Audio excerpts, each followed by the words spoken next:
For over 200 years, Americans of all faith traditions have come together, put their shoulders to the wheel of history, and made this country what it is today.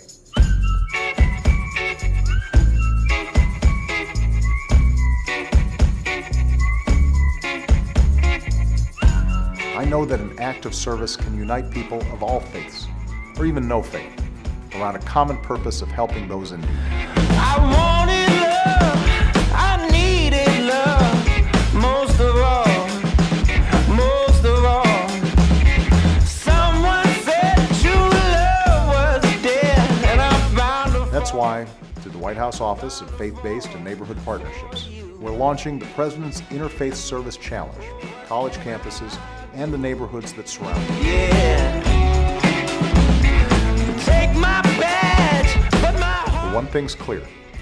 While we may not all believe the same things, and we don't have to, we can certainly agree that together we can make a difference. On your reins, you're running wild, it's true. The excitement and the need for it, it made us know that what we thought was a great need here in our Upper Cumberland community really is.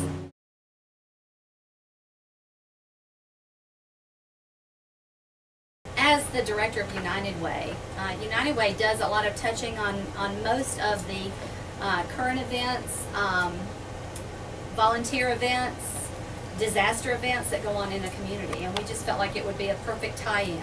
We work very closely with Tech because of the volunteer aspect of the Service Learning Center. It's kind of been a blend of tying people's faith and their willingness to serve together with this need in the community of an interactive searchable database where people can go and find the services that they need as well as be able to give help. The biggest need in the Upper Cumberland region is not a specific service. We've got all kinds of services and programs to help people and to get help here. What we needed was a centralized location, and that's what Help First started. And I think anybody from your age up to my age can recognize that if you have one centralized location for everybody to put resources in or take resources out from, it helps everyone.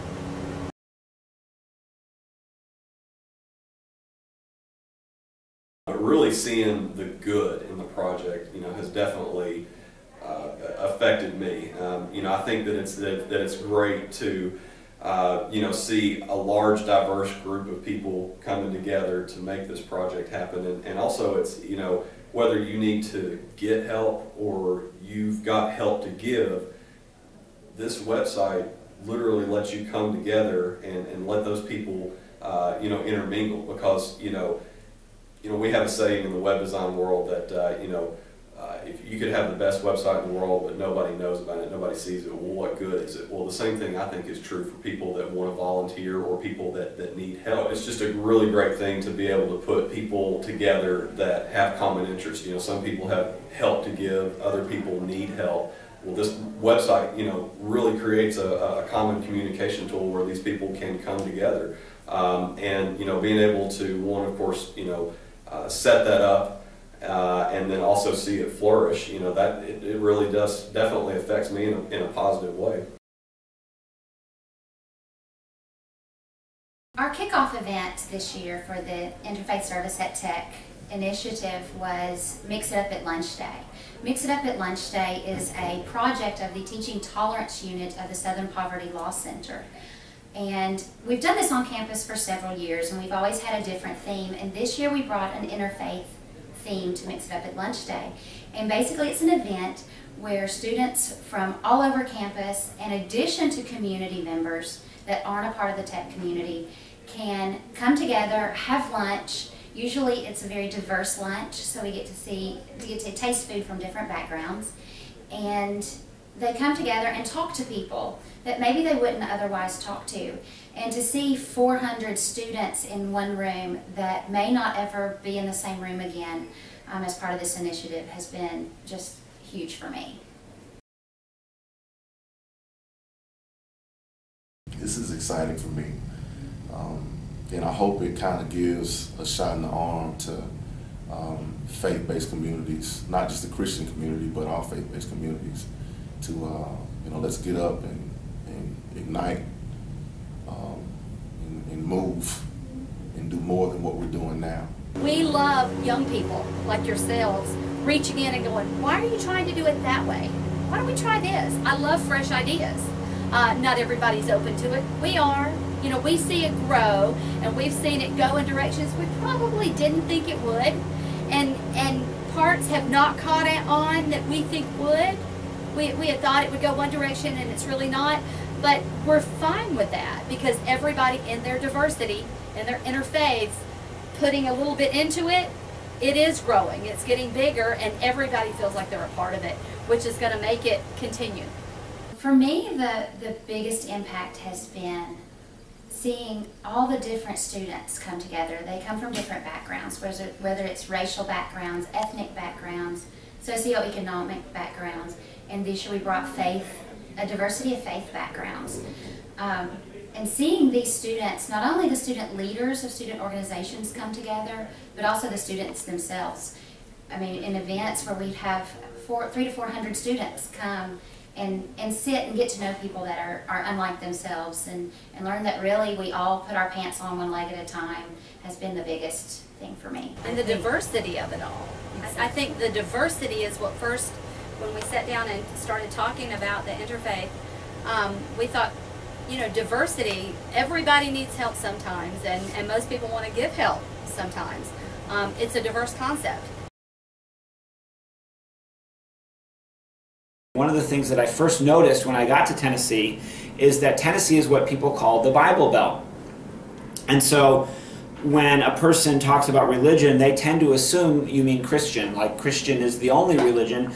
And when they talk about a person being of a different religion, they mean, oh, you're a Baptist, oh, I'm a Methodist. And they'll talk about the different denominations of Christianity as though that they were different religions. And so a lot of times when people think about interfaith, they might mean a Catholic or something, whereas a Catholic is still a Christian. And so I feel like for those of us who are Christians and we live in the Bible Belt, I think we have a lot of responsibility to be aware of the other religions, such as in our tradition, the Abrahamic tradition, there's Judaism and Islam, and we all kind of come from a common root, and we're monotheists, which means we believe in one God. And then there are also many, many other religions, such as Buddhism and Hinduism, and then there's different New Age religions and pagan religions and things of this nature, Native American, and so on. And I just felt like anything that was happening here at Tennessee Tech that promoted dialogue between religions is a good thing. It's something that I really believe in, even though we might interpret the Bible differently, or maybe you don't even read the Bible. Maybe you have a different faith tradition, and that would even include atheists and agnostics and people who don't have a faith tradition. They have some view of the world or some belief that motivates them. And so any activity that encourages dialogue and conversation and tolerance and respect between those groups is incredibly important to me. When we added to that, based on the call put out by President Barack Obama in the White House, the aspect of service, of serving others, and that we would use our faith as a motivating factor to be involved in service side by side with people perhaps from different faith traditions. Even though I knew it would take some time and effort to be a part of this year-long endeavor, I knew immediately it's something that I wanted to be involved in, because I feel that this is a lifelong journey that all of us are on, where learning to better understand your fellow woman or man that's a class that you never get to finish. That's a grade you never get to get an A and say, I'm done learning how to love my fellow human and learn how to tolerate and walk in peace with my fellow person. And I was particularly motivated by working with Dr. Haynes and Michelle Huddleston and Shelley Brown and some of the other people involved in this endeavor, because they had such a clear idea of how we would translate the spirit of interfaith with actual, concrete, tangible things that would work towards the betterment of Cookeville and the Upper Cumberland region.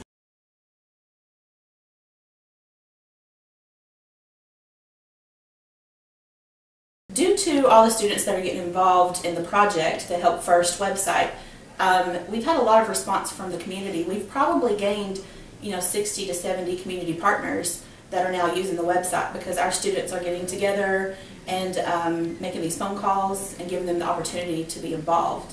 And so the community is very supportive of this project and the Help First website. We have lots of different types of organizations on this campus. We have religious organizations, honorary organizations, Greek organizations, I could go on and on. But the common thread that binds them is service. They all do some type of service, and it only makes sense to combine that together for a common effort.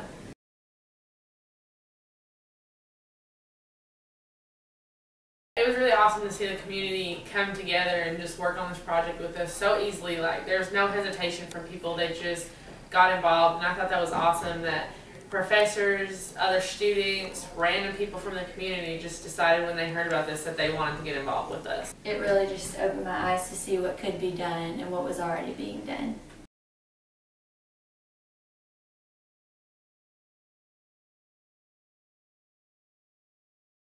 This campus is a campus devoted to service, and to the President and First Lady and the family, we just hope that you can participate in the initiatives that our students have taken, and hope that you'll be able to wear the shirt and wear the button and participate with some of the efforts that you have started. Mr. President, we so appreciate the challenge that you issued to Tennessee Tech and all of the other universities around the country to have people come together and provide service regardless of their background.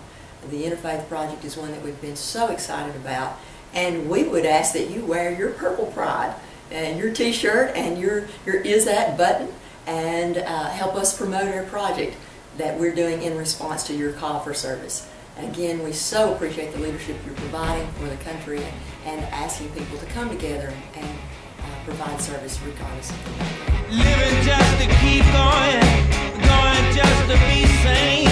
All the while I know it, such a shame. I don't need to get steady.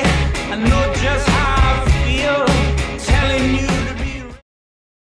And I know that as we go forward, it's going to take all of us, Christian and Jew, Hindu and Muslim, believer and non-believer, to meet the challenges of the 21st century.